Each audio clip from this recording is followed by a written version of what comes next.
Today's story is the life she left behind. It was nearly midnight when Emma settled into her worn, familiar couch, remote in hand, and flicked on the television. Outside, rain pelted the windows, casting streaks across the glass and muffling the hum of the city beyond. She felt a chill, wrapping her blanket tighter as she scrolled through the movie options.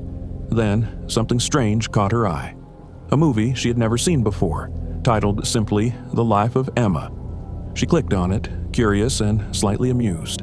The film began with an opening scene of a small child clutching a faded blue teddy bear walking along a familiar park trail. Emma's brow furrowed. She knew that trail. It was the one behind her childhood home. How could she have forgotten about it all these years? She watched as a little girl in the film played beneath the cherry blossom trees, her laughter ringing out like a memory from long ago. Emma was pulled in, as though this film had been made just for her. Scene by scene, she found herself captivated and strangely unnerved. The girl grew older, going through the typical trials of childhood, facing bullies and learning to ride a bike. But the scenes were almost too real. The bruises from her falls, the way she hid her tears from others, these were Emma's memories. Emma leaned closer to the screen, her heart pounding as the scenes unfolded, each one capturing a pivotal moment from her life. Her first heartbreak, the thrill of her first job, the quiet resilience she'd shown through years of disappointments and triumphs. With every passing moment, her confusion deepened, her fingers trembling as they gripped the blanket. The actress was an identical reflection of herself, not just in appearance but in every little gesture, every fleeting expression. It was her. "What?" she whispered, the words swallowed by the steady, relentless rhythm of the rain outside. The movie continued, moving through the moments she cherished and the ones she had tried hard to forget.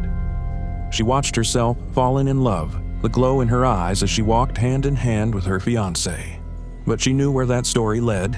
She remembered the pain of their breakup, the way her world had crumbled, the months of grief and loneliness that followed.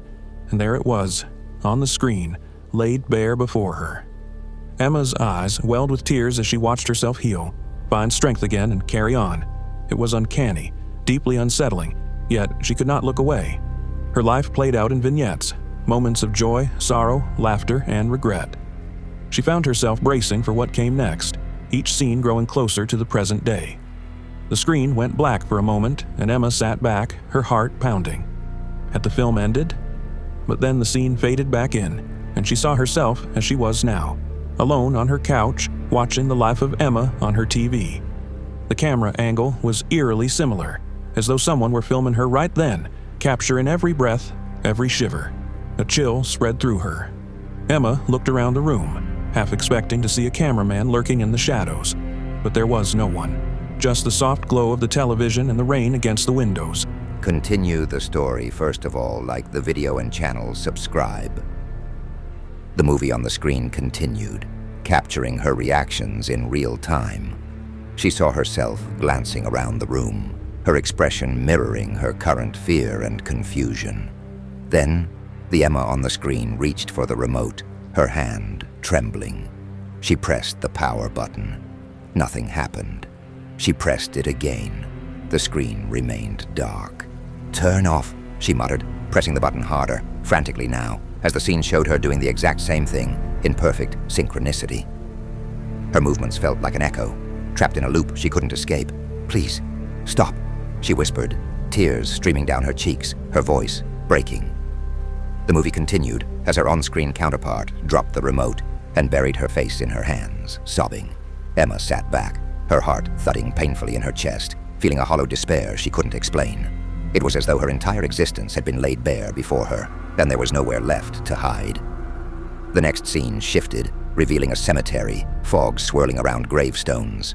Emma's pulse quickened as the camera zoomed in on a small marble stone. Her name was etched into the granite, worn and weathered, as though it had been there for years.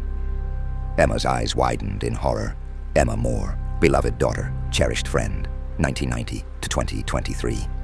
"No," she gasped, shaking her head. "No, this can't be." She tried to stand, her legs weak beneath her, her vision blurring. She stumbled to the window, desperate for something to anchor her to reality. She pressed her hand against the cold glass, staring out into the rain-soaked cityscape, willing herself to wake up from this nightmare. But the reflection staring back at her was no longer her own. The face in the glass was pale, hollow, the eyes empty and haunted. She looked like a ghost. A whisper filled the room, faint and chilling, echoing from the TV behind her. "It's over, Emma. You're home now." She spun around, her chest tightening with a terror she could barely contain. The room was empty, silent, the TV screen now blank and lifeless. The clock on the wall ticked softly, its hands frozen at 12:01. Emma collapsed to her knees, her hands covering her mouth as the truth settled over her like a shroud. She was no longer among the living. She was a lingering echo, a faint whisper trapped between realms, watching her life replay in an endless loop. The room grew colder, the rain outside turning to a soft mist that drifted through the walls, blanketing everything in an otherworldly silence. Emma's last memories faded like the final credits of a film, leaving nothing but a hollow stillness. In the empty apartment, the clock ticked on, marking time for those who still had it. End of story. Emma's life became a story, a haunting tale of loss and realization, an endless film replaying in the quiet hours of the night. And if you listen closely, on rainy nights, you might just hear her whispering, her story lingering, waiting to be remembered.